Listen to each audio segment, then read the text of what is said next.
D-Day Darlings are bringing their own brand of wartime nostalgia to Devon. The music show Songs That Won the War will be on this Friday at South Molton, and fans can meet the ladies. We have two of the three. Kylie Bates and Katie Ashby are joining me. Is there one missing at the moment?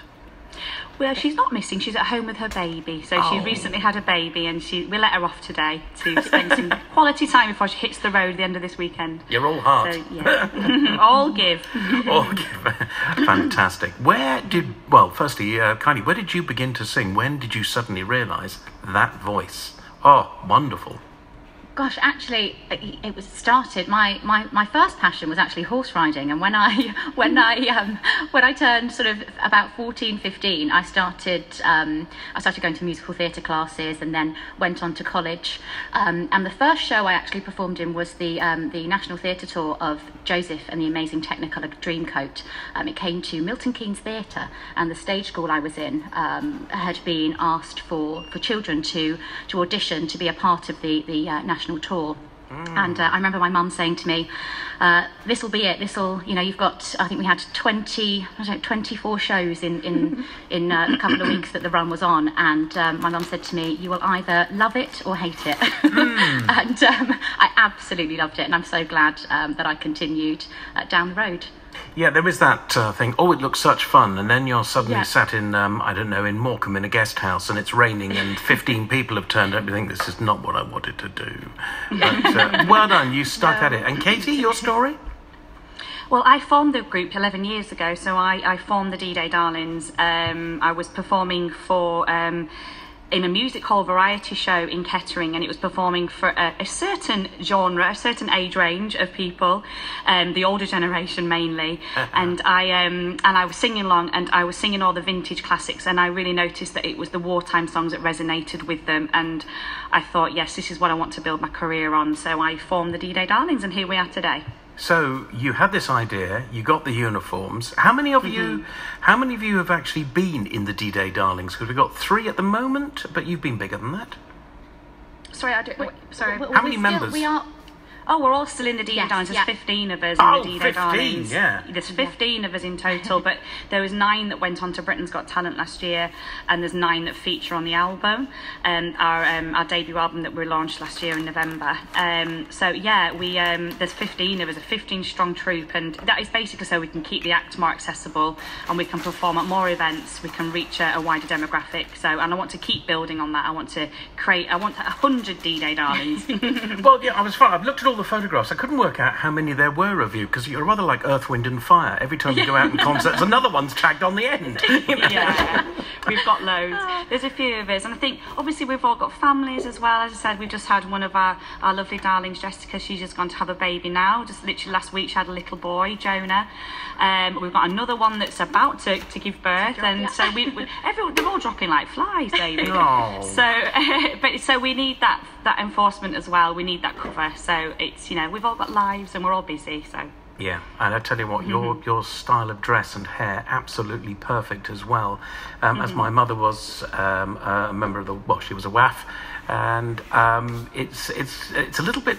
Ooh, look at that! That's my mum standing there in uniform, fantastic. And is that you? It's a wonderful picture there by the looks of it. Is that the city of Lincoln behind you, the old Lanc? It is. It's over in East Kirkby. So yeah, and that's Just Jane behind us. Very proud of her. We've done a lot of events up at East Kirkby, and we're really proud to be associated with it. And to have the backdrop of Just Jane behind us is just quite spectacular. She's quite a lady. How was Britain's Got Talent? Is it a bit rough? Is it tough? Do you walk out and think, oh, Gordon Bennett? Not at all, actually. Not at all. It was incredible. Absolutely incredible. It was such a supportive environment. We were just massively taken care of. You looked after. Yeah, you really are. You do hear horror stories before you go on. You do get people in the industry going, oh, be careful of this. And obviously we went in with our eyes open, and we made sure that we enforced that our brand was respected, and that it was handled delicately, and that there wasn't any true to who we were. It's still true to who we were. So, and they totally and fully supported us on that. And you are really well looked after and protected. It's an amazing experience, and one that we're very grateful and proud to have had, really, and very proud. The opportunity to do it. Yeah. Yeah, and Lost Voice guy. Obviously, you were on stage with him. I mean, Very funny, very funny. You don't, do you He still was- keep in contact? I mean, do you come across him?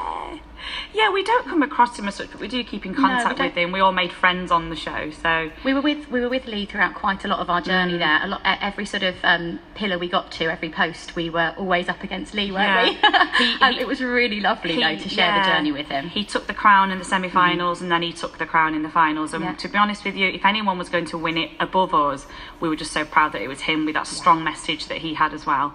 And what a lovely man! He thoroughly deserved it. He certainly does. He's gone on to bigger and better things as well. I mean, I was watching him in a comedy show. I'm not going to repeat it. Gordon Bennett. That's very funny. But move on. Listen, Friday, you've got a couple of days. So you're going to be down at the South Malton Pannier Market. What are you going to be giving us? The classics, I'm hoping, when it comes to 39:45. Yes, the absolute classics. We're giving it's our Songs That Won the War, our wartime musical, which is 3 of the D-Day darlings, and we've got our lovely male actor, which is David Lawrence. He plays the part of Mr. John Adams, who is our hero, who goes off to war. And the musical tells a story of how Britain kept smiling through those days, and with the songs, it's all pieced together. It's got a beautiful love story where John comes back and he's back with his loved ones, and it's a very morale building, but it's got a wonderful storyline through it as well. So it's everything, and it's suitable for a wide audience as well, from children up to the older generation. So it's a real feel-good show. Brilliant. Do you happen to know if Vera Lynn has heard you?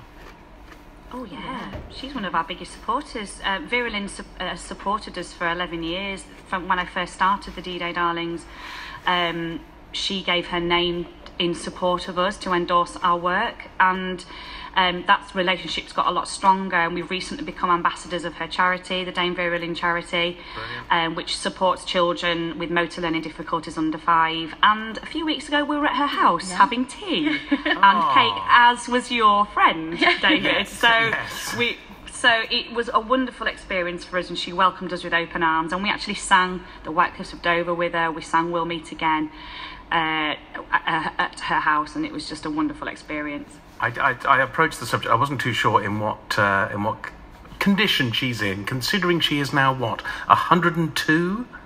She's 102. Yeah. She was 102 on the 20th of March this year, and I tell you what, she's incredible for her age. She's very astute. She's very funny. She puts you in your place. Oh yes. Still, she's.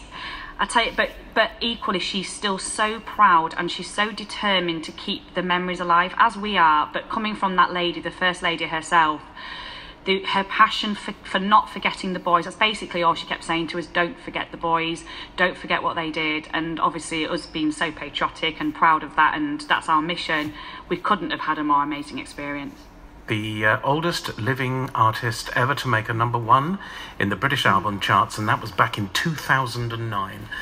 What a remarkable woman. I wish you every success, ladies. Can we just have one more? Pack up your troubles, that would be lovely. I'm not going to ask you to sing it live. I've got a recording here. Can you sing live? Can you do it like that? This hour, David. Don't start. No, we'll do the recording. Thank you so much indeed. Thank you, and we really can't wait to see everybody at the Pannier Market on Friday. 7:30 show. Bring your friends, bring your family. We're doing an album signing afterwards, and photographs and free kisses for anyone who attends. Free kisses. Yeah, we can't wait to see our friends down there, Tony and everyone that's the organisers of the event, and we love everyone there so much. We can't wait to see you on Friday. Brilliant. Ladies, thank you so much, and thank you for the music. Thank you.